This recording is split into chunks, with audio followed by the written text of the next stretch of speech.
नमस्कार, आप देख रहे हैं न्यूज़ 24। आपके साथ मैं हूं दीपिका यादव। चीनी हुक्मरानों के दिमाग में क्या चल रहा है, ये डिकोड कर पाना आसान नहीं है। बीजिंग में बैठे हुक्मरानों ने लद्दाख में एलएसी पर अपनी फौज आगे बढ़ा दी। भारतीय फौज अड़ गई है तो पीएलए यानी कि चीन के फौज 2 किलोमीटर पीछे हट गए। पिछले 1 महीने से लद्दाख में तनाव बरकरार है या एलएसी पर पैदा हुए तनाव को खत्म करने के लिए शनिवार को लेफ्टिनेंट जनरल स्तर की बातचीत भी तय है। लेकिन बड़ा सवाल ये उठता है कि क्या ड्रैगन बातचीत से मान जाएगा?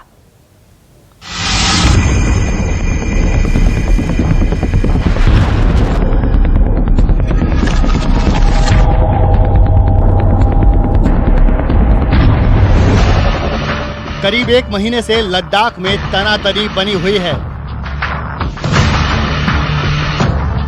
भारत और चीन के फौजी आमने सामने डटे हुए हैं।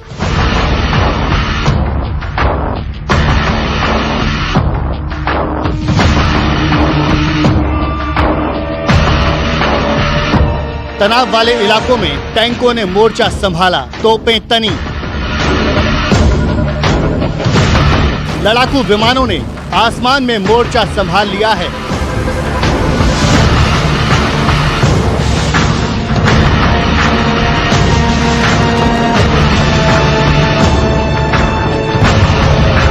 भारत और चीन की बातचीत ब्रिगेड लेवल पे 2 दफा हो चुकी है। मेजर लेवल पे भी परसों ट्यूसडे को भी थी। यानी कि चीन अब समझ गया है कि भारत के क्या पक्ष है, भारत क्या चाहता है, और भारत भी अच्छी तरह समझ गया होगा कि चीन किस वजह से आया है, क्या उसकी क्लेम है, क्या उसकी क्लेम लाइन है, और वो क्यों नहीं वापस जाने को तैयार होगा। तो दोनों पक्षों को अब यह मालूम चल गया कि उनकी पोजीशंस क्या है। चीन के मन में क्या है कोई नहीं जानता। चीन लद्दाख में क्या चाहता है ये भी कोई नहीं जानता।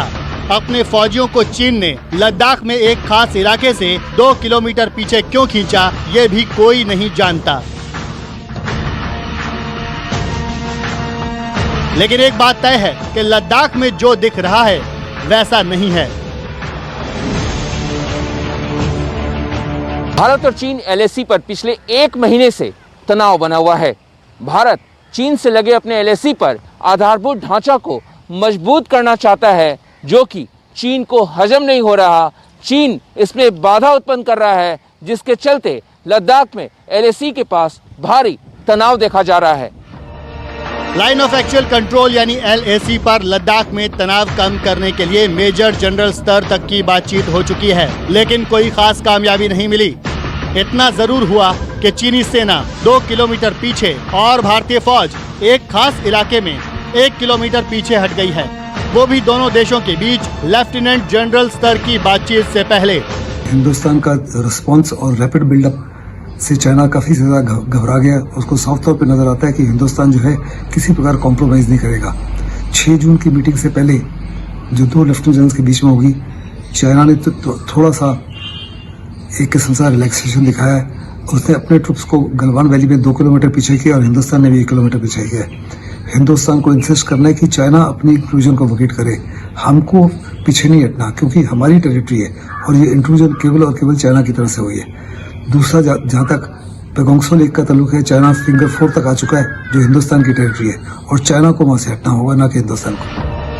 तनाव खत्म करने के लिए एक और बड़ी पहल 6 जून को होगी। भारत चीन के बीच चुशूल में अहम बैठक तय है। इस बैठक में लेफ्टिनेंट जनरल रैंक के अधिकारी हिस्सा लेंगे। एलएसी पर तनाव खत्म करने को लेकर होगी बैठक। बैठक से पहले माहौल बेहतर करने के लिए दोनों देशों की सेना कुछ पीछे हटी। फिलहाल लद्दाख में तनातनी के मुद्दे पर कुछ कहने से सेना बच रही है।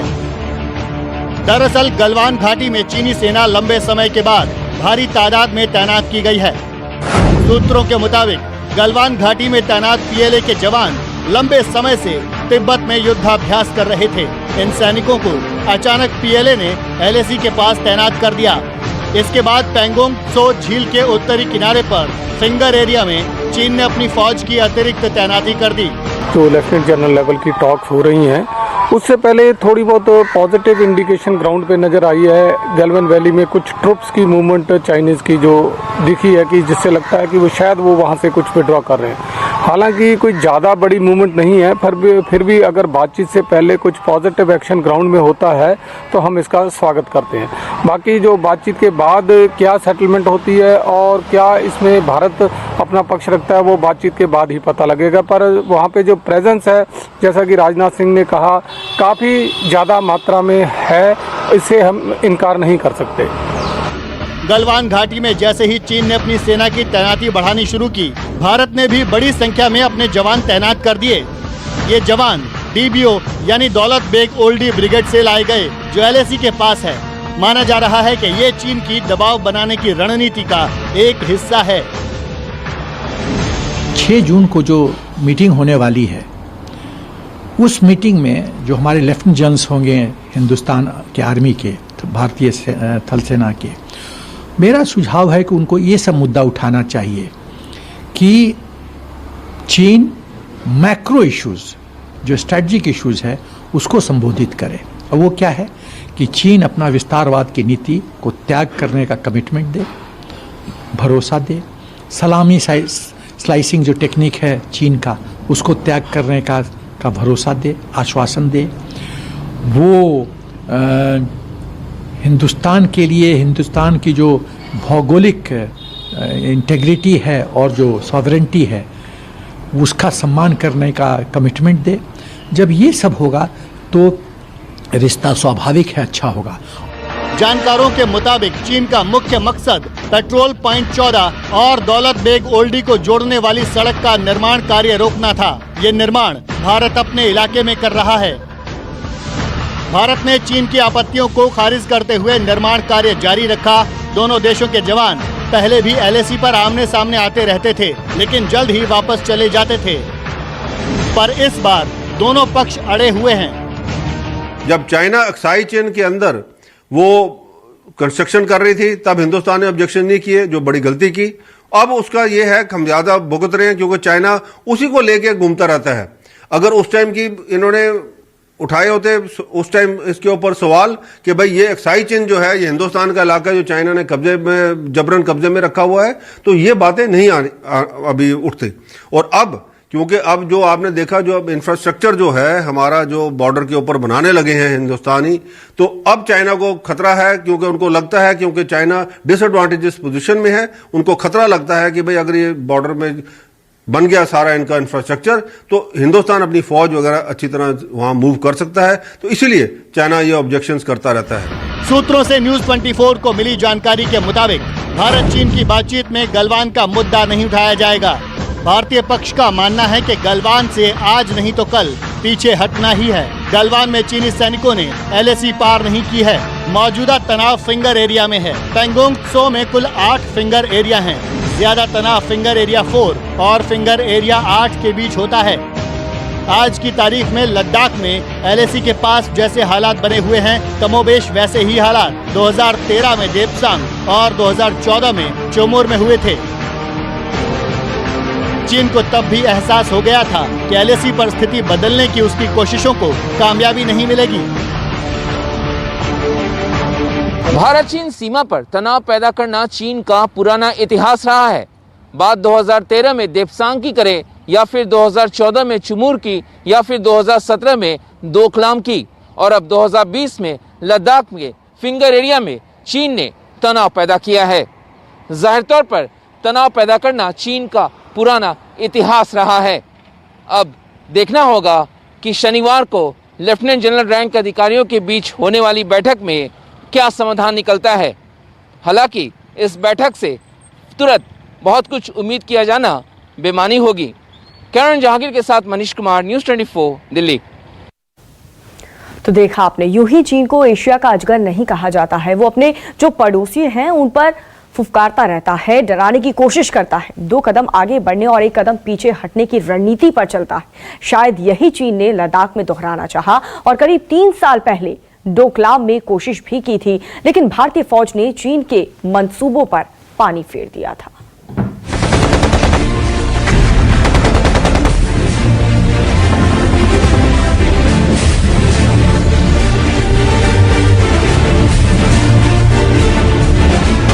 अप्रैल के आखिरी सप्ताह में लद्दाख के लाइन ऑफ एक्चुअल कंट्रोल पर चीनी सेना की तरफ से अचानक से 5 इलाकों में घुसपैठ की गई और ये घुसपैठ के लिए जो चीनी सेना ने इलाका चुना, ये काफ़ी बड़े इलाके पर इन्होंने एक साथ घुसपैठ की। जो सेंट्रल लद्दाख का पैंगोंग का इलाका है, वहां से लेकर ईस्टर्न लद्दाख यानी वहां से काफ़ी दूर गलवान रिवर वैली के इलाके में भी चीनी सेना ने घुसपैठ की। लद्दाख में कौन से इलाके में ये जो कन्फ्लिक्ट है इस समय चल रहा है, ये आप जो पहले तस्वीर देख रहे हैं, ये जम्मू कश्मीर का मैप आप देख रहे हैं, और इसी में हम आगे थोड़ा सा जाके लद्दाख और फिर उस इलाके को दिखाने की कोशिश मैं आपको करूंगा जहां पर ये सारी चीजें हो रही है। ये इस समय हम लद्दाख का मैप देख रहे हैं। मेरे जो कर्सर पे ये चुमूर आप देख रहे हैं, ये चुमूर इलाका है। यहाँ से ही बॉर्डर सीधे आप मुझे फॉलो करते हुए मैं दिखाऊंगा। ये जो बॉर्डर है ये सीधे सीधे यहाँ से जो है बिल्कुल घूमता हुआ ये डेमचोक इलाका है। यहाँ पे दूसरी कन्फ्रंटेशन हो रही है ये डेमचोक में, और इसके साथ फिर दूसरी तरफ घूमते हुए ये जो ईस्टर्न इलाका मैंने आपको दिखाया। उसके बाद सेंट्रल लद्दाख के इलाके में हम चलते हैं। ये जो है पैंगोंग लेक के इलाके में, यहाँ पर जो है मेन कन्फ्रंटेशन बताया जा रहा है कि पैंगोंग लेक के इलाके में चल रही है। ये मैं आपको पैंगोंग लेक का इलाका सैटेलाइट इमेज के थ्रू इस समय दिखा रहा हूं। ये जो लेक का इलाका है 135 किलोमीटर पर फैला हुआ है, और इसका जो है 45% जो है भारतीय सेना के यहाँ पर कब्जे में है, भारतीय इलाके में शामिल है। और इसको जो है फिंगर पॉइंट्स के हिसाब से भारतीय सेना यहाँ पर पॉइंट आउट करती है। फिंगर 8 तक का ये इलाका है, जो ये यहाँ से पूरा आप देख रहे हैं, यहाँ से होते हुए या जो बॉर्डर है ये सटा हुआ पूरा इलाका है, ये फिंगर 8 तक है। फिंगर 1 2 3 4 8 तक इसी तरह से चलता है। और ये चुशूल जो यहाँ से भारतीय इलाके में शामिल है, ये आप देख रहे हैं, ये चुशूल जो पॉइंट आउट मैंने किया, ये चुशूल से सटा हुआ सारा हमारी तरफ पैंगोंग लेक का इलाका है। और दूसरी तरफ ये जो यहाँ पे आप देख रहे हैं, ये यहाँ पर चीनी इलाका है। और यहाँ पर जो फिंगर 8 पर LAC line of actual control खींची गई थी, उसको यहाँ पर लांघते हुए चीनी सेना फिंगर 4 तक आज घुसाई है, जहां पर इस समय कन्फ्रंटेशन जारी है। अप्रैल के तीसरे हफ्ते से करीब 5000 से अधिक चीन की फौज के जवान और अफसर लद्दाख के 5 पॉइंट की ओर बढ़े। चुमार, डेमचोक, पैंगोंग और दौलत बेग ओल्डी में 2 पॉइंट। गलावन घाटी में PLA के जवानों की बड़े पैमाने पर एंट्री ने LAC के पास लद्दाख में तनाव बढ़ा दिया है। दरअसल चीन की हमेशा से 2 कदम आगे बढ़ने और 1 कदम पीछे हटने की रणनीति रही है। इस सिचुएशन के अंदर में चाइना की हरकतें ज्यादा थी। बड़ी बात तो यह है कि इसका टाइमिंग, जो पूरा विश्व कोरोना की लड़ाई लड़ रहा है और इधर में ईस्टर्न लद्दाख के अंदर में नॉर्थ सिक्किम के इलाके में चाइना की हरकत बड़ी थी। और ना तो ये लोकल बात है और ना ही आइसोलेटेड है, इसका कनेक्शन है चाइना की इंटरनल प्रेशर्स, सिचुएशन और उनके जो एक्सटर्नल थ्रेट्स हैं, और जिस प्रकार से US और चाइना का कोल्ड वॉर बढ़ रहा है उसके साथ भी कनेक्टेड है। एक बात तो पक्की है कि चाइना की जो हरकत थी वो अग्रेसिव, प्रोवोकेटिव और डिविजनरी थी। लेकिन सबसे अच्छी बात तो ये है कि इंडियन आर्मी अलर्ट थी, प्रिपेयर्ड थी और किसी भी सिचुएशन की जहां चुनौती, चैलेंज के लिए एकदम तैयार थी। 5 मई को पैंगोंग झील के उत्तरी किनारे पर भारतीय और चीनी सेना के करीब 250 सैनिक आमने सामने आ गए। इस दौरान दोनों ओर के फौजियों में पथराव भी हुआ। दोनों पक्षों के कई सैनिकों को चोटें भी आईं। उसके बाद से ही इलाके में तनाव पसरा हुआ है। लद्दाख से लेकर अरुणाचल तक 3488 किलोमीटर लंबी लाइन ऑफ एक्चुअल कंट्रोल यानी LAC पर चीन किस किस तरह की साजिश कर सकता है, यह भारत अच्छी तरह से जानता है। ऐसे में भारत ने बहुत पहले से LAC के पास तैयारियां शुरू कर दी हैं। अब जरा इस तस्वीर को भी देखिए। अनंतनाग के पास NH-44 पर इमरजेंसी हवाई पट्टी का निर्माण किया जा रहा है। करीब 3.5 किलोमीटर लंबी ये हवाई पट्टी है, जिससे किसी भी मुश्किल हालात में लड़ाकू और दूसरे विमानों को उतारा जा सकता है। ये उसी हवाई पट्टी की तस्वीर है। दक्षिणी कश्मीर में अवंतीपुरा इलाके में श्रीनगर जम्मू राष्ट्रीय राजमार्ग पर पिछले 2 दिनों से एक इमरजेंसी लैंडिंग स्ट्रिप की भी कंस्ट्रक्शन शुरू हो गई है। हालांकि यहां एयरफोर्स का औपचारिक रूप से कहना है कि ये पिछले साल का प्रोजेक्ट है और पूरे देश में 6 जगहों पर इस तरह का इमरजेंसी लैंडिंग स्ट्रिप बनाया जा रहा है। लेकिन लोग इसको भी लद्दाख में बॉर्डर पर तनाव से जोड़कर देख रहे हैं और माना जा रहा है कि ये जो एयर स्ट्रिप कश्मीर के नेशनल हाईवे पे 44 पे बनाया जा रहा है, ये भी यहां पर भारतीय एयरफोर्स की क्षमता को और ज्यादा बढ़ाने के लिए, और अगर चीन किसी तरह की कोई हिमाकत करता है तो उसे माकूल जवाब देने के लिए एक तैयारी है। एलएसी के पास चीन ने भी कई तरह के निर्माण किए हैं और कई तरह के हथियारों की सप्लाई भी बढ़ा दी है।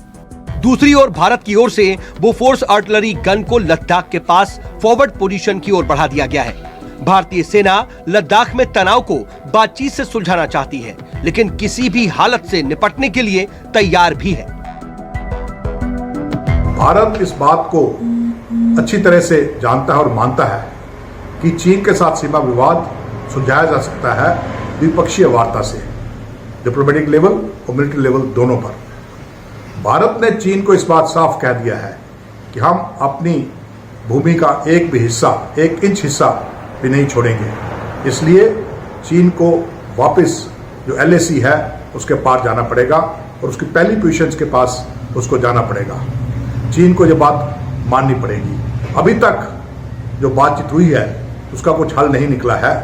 आज लेफ्टिनेंट जनरल लेवल के ऊपर एक बात हो रही है, उसके लिए कुछ स्टेज भी सेट की गई है और पूरी उम्मीद है कि आज की वार्ता का कुछ हल निकलेगा और दोनों देश इस बात को रियलाइज करेंगे कि लड़ाई में कुछ नहीं रखा है। भारत लगातार सड़क और हवाई संपर्क के मामले में चीन के दबदबे को चुनौती दे रहा है। ऐसे में यह समझना भी जरूरी है कि चीन में इतनी बौखलाहट क्यों है। इसकी वजह नंबर 1, पिछले साल 255 किलोमीटर लंबे दारबुक श्योक दौलत बेग ओल्डी यानी DSDBO रोड को पूरा किया गया। दूसरी वजह, लद्दाख में कई लिंक रोड और पुलों के निर्माण का काम जारी है। वजह नंबर 3, DSDBO रोड पर बने 37 पुल देपसेंग और गलवान घाटी में आसान हुई पहुंच। वजह नंबर 4, दिसंबर 2022 तक बॉर्डर रोड ऑर्गेनाइजेशन यानी BRO के जिम्मे आई 61 सड़कों को पूरा करने का लक्ष्य।